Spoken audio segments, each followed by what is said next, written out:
So we, in this paper, are looking at market access and platforms, as we note in our paper, are potentially global. They're basically run by software and ubiquitous network devices. So the issue of market access is very important. Market access is kind of a trade term, so many people who are from the communication field may not know what I mean by that, but people in trade policy and trade law know very well. Let's just define it as the presence or absence of barriers to exchange, market exchanges in information services, because platforms really basically are information services from a trade standpoint. And the mechanisms by which you can block market access, some of which were actually identified by Pei Shi in the previous speech, are listed here. So for example, you can block incoming foreign capital. You can ban or limit foreign ownership. Typically, you might want to keep it under 50% if you don't trust foreigners. Of course, there's the old mainstay of tariffs, which is just taxes on incoming, although that's harder to do with information services and software. You can license. One of the most important forms of market access barriers in the China context is simply technical blocking of access by means of the infrastructure. And there's a new form of market access restrictions in which you impose export controls. That is, you limit your own trade with a foreign country. And we'll get into that in more detail later. So one of the things that we began to notice right from the start is that there's two platform economies in the world. And it's not sort of a US market and a Chinese market. What we have is a world market, which is led by US-based multinationals. And we have a very large national market in China that is dominated by domestic firms. And this pattern, which you see here, just in terms of search market share, of course, there's many other kinds of platform markets, but this pattern repeats itself all over the place. In the world market, in search usage, you see Google having 92%, with 8% just a bunch of others. In the China market, you see Google having maybe 2 or 3% and various Chinese national players having the rest. Now, I talk about dual dominance in the paper, and I think this is very interesting and very important. If you look by market capitalization at the top 15 platform companies in the world, 9 are American, 5 are Chinese, and only 1, that is Shopify, which is in Canada, so it's not really American, I guess, but only one of them is not US or Chinese in headquarters. And that tells you something very important about the platform, the digital economy. It means that market access between the US and China is extremely relevant. A digital economy that was integrated across the US and China would likely set the terms for the entire world. And a divided US-China digital economy is going to be a very important fissure in the global economy. It's going to reduce competition. It's probably going to reduce efficiency and innovation. It's going to create geopolitical tensions. And over the long term, it may foster technical incompatibilities. So that's why we focused on market access in this paper. Now, in the next sections of the paper, I'll go through the data that we collected. And here I want to tip my hat to Karim, my co-author, who did a lot of the tracking of the way the US has responded to Chinese market entry. And I did my best to cover what the US has done in China. So we look at these two things in sequence, starting with US platforms' access to China. Now, one of the interesting things here is that the platform economy really started to evolve in 1999, 1998. And US companies were present in the Chinese market very early on. Of course, in the internet in China was really just beginning to become a mass medium in China in the late 1990s, and then it grew very rapidly in the early 2000s. So you had companies like Yahoo, and of course, Microsoft with its software products had been present in China since 1992, but didn't really get comfortable and established there until the late 1990s. Now, all of these American companies that entered the Chinese market in these early days agreed to abide by Chinese censorship and law enforcement restrictions. And for example, Yahoo was criticized by many human rights groups because it revealed the identity of one of its users who was then arrested. And Microsoft's search engines and portals in this early stage, as well as Yahoo's, were agreeing to abide by Chinese censorship requirements. But one of the things I want to emphasize is there's a tendency in the United States to say, oh, these big Chinese platforms are products of Chinese industrial policy. They were encouraged by the state and they represent some kind of a mercantilist policy. And this is actually incorrect. None of these big platforms known as BAT, Baidu, Alibaba, and Tencent, first of all, you see here from the date of market entry that they were entering the market about the same time as the big American players in China. And none of them were really helped by the government in their establishment phase. They had to go out of the country to get capital. They had partnerships with American companies. They had Chinese engineers, software engineers, and entrepreneurs. Some of them were educated in the US, some of them were not.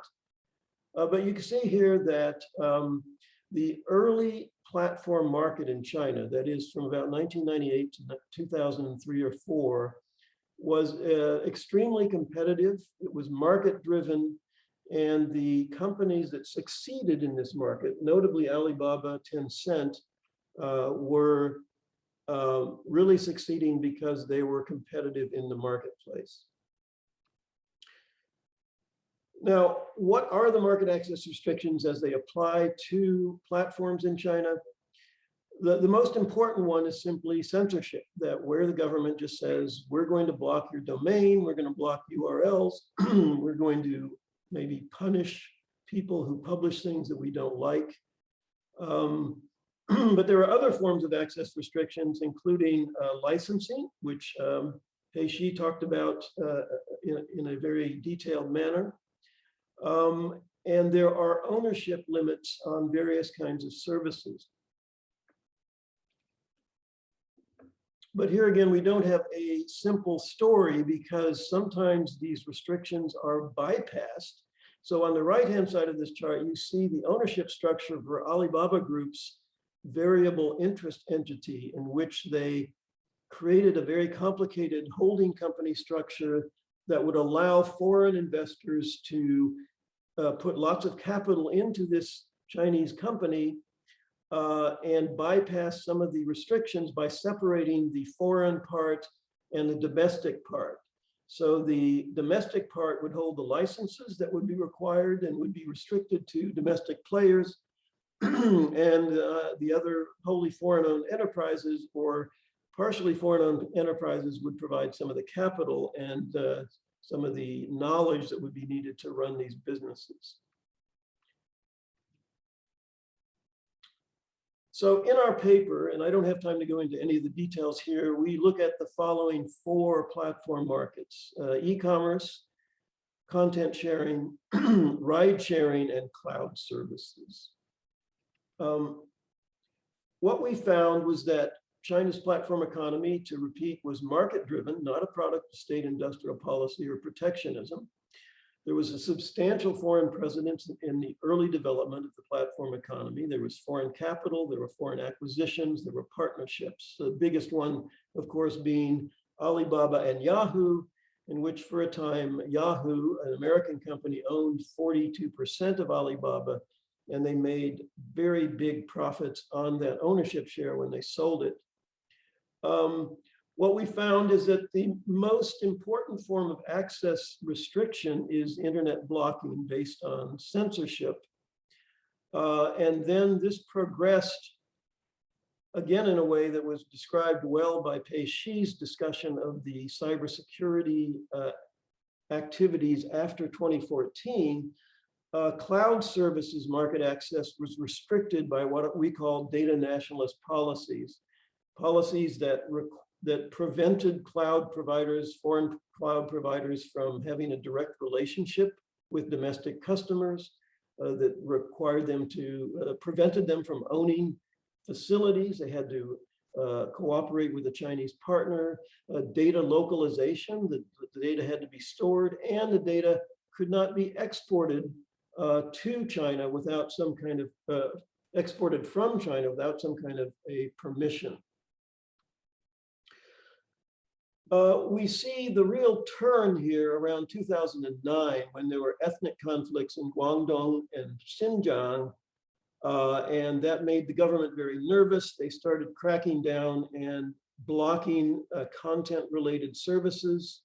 And then in 2010, there was this breach incident in which Google became very suspicious of the Chinese government as the breach adversary and withdrew from China and stopped abiding by their censorship restrictions.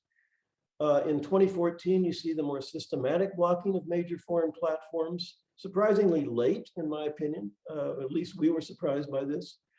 2017, you see the cloud computing restrictions, you see a VPN crackdown, and I throw Reddit in there because it's like, Reddit isn't even in Chinese. Most people who read that are reading English. So why did they block that? I don't know, but they did. And you see the shrinking market share of the foreign search engines. You can see that in 2009, Google had almost 40% of the market for search in China. But then as the security-related, censorship-related restrictions entered in, you see that shrinking down to a much smaller proportion. All right, now let's talk about China platforms' access to the US. At the beginning of our study period, basically there were no market access restrictions to speak of. Of course, the US does not block access to Chinese websites. It does not impose foreign investment restrictions of any kind. Foreign companies could come to the US and start their own services. However, that all started to change again around 2008, 2009, when, frankly, I think it's the US military and intelligence agencies became very suspicious of Huawei. And so as early as 2008, the Committee on Foreign Investment in the US blocked 2 attempted acquisitions of US electronics firms by Huawei. And then the FBI and counterintelligence agencies initiated an investigation into Huawei because of their bypassing the Iranian sanctions. By this time, there is really political pressure on American companies not to buy Huawei equipment. And then this House Permanent Select Committee on Intelligence develops a report which is really mobilizing all these sort of anti-China trade forces, and they advocate blocking all foreign direct investment from Chinese ICT firms, and they advocate prohibiting Huawei and ZTE equipment from federal systems contractors, and of course they're pressuring the private companies not to buy that equipment also. Milton, you have 5 minutes left. Okay. From 2017 on, once you get into the Trump administration, you have both a protectionist and a nationalist approach, and a kind of an anti-China approach. And so we begin basically systematically denying any foreign investment in the US, including platforms such as Tencent and Ant Financial. And not only that, but we broaden the scope of these foreign investment reviews to include more and more technologies, regardless of how directly related they are to the military. And we even consider blocking or controlling outgoing capital. This is all based, by the way, on a national security claims. In other words, when the US starts attacking Huawei, they're not saying we're doing this because we can't sell things to China because you're blocking our access to Chinese markets. They're saying this is a national security threat. Then the Federal Communications Commission got into the act, and we started blocking Chinese telecommunication services. And we used the universal service subsidy system to literally pay telephone companies to rip and replace Huawei equipment. We deny landing permissions for international cables because one of the three companies owning the cable is Chinese. So you see very systematic attempt to essentially block or decouple the economy. And then the most distinctive thing about the US is that it is now using export controls, that it is not just blocking China trading or selling us stuff, we are blocking ourselves from selling stuff to China. The Export Control Reform Act of 2018 expands the definition of dual use technologies, includes something called emerging and foundational technologies, which is something that Chuck Schumer thinks he knows how to identify, but I'm not so confident of that. And then Huawei is added to the entity list, so he is cut off from US suppliers. And finally, we get to the ultimate expression of the American national security related restrictions on market access. We are actually proposing to block TikTok. We are proposing to block WeChat. We are promoting this Clean Networks initiative, which is encouraging other countries to get rid of any Huawei or Chinese equipment. And again, the rationale here is almost exactly the same as the rationale behind the Chinese government's censorship restrictions and their cloud access restrictions, in the sense that they think that a foreign information service provider is inherently a national security threat if they are headquartered in a foreign adversarial nation. So let's compare the two now. In both cases, we see the market access restrictions being motivated and rhetorically justified on the basis of national security, not on the basis of trade policy. This is not a tit for tat, you know, you've got to open your markets or we'll block ours. It is all about national security. In China's case, the motive is that they are very afraid of free access to information. Their government does not think that they can hold the country together if the population is able to openly debate and discuss political issues. China does not specifically target the US, although of course the US is most affected.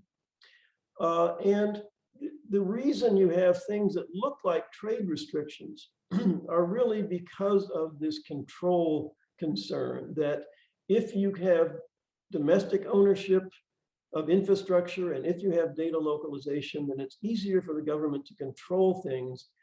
It's not so much about trade protectionism per se.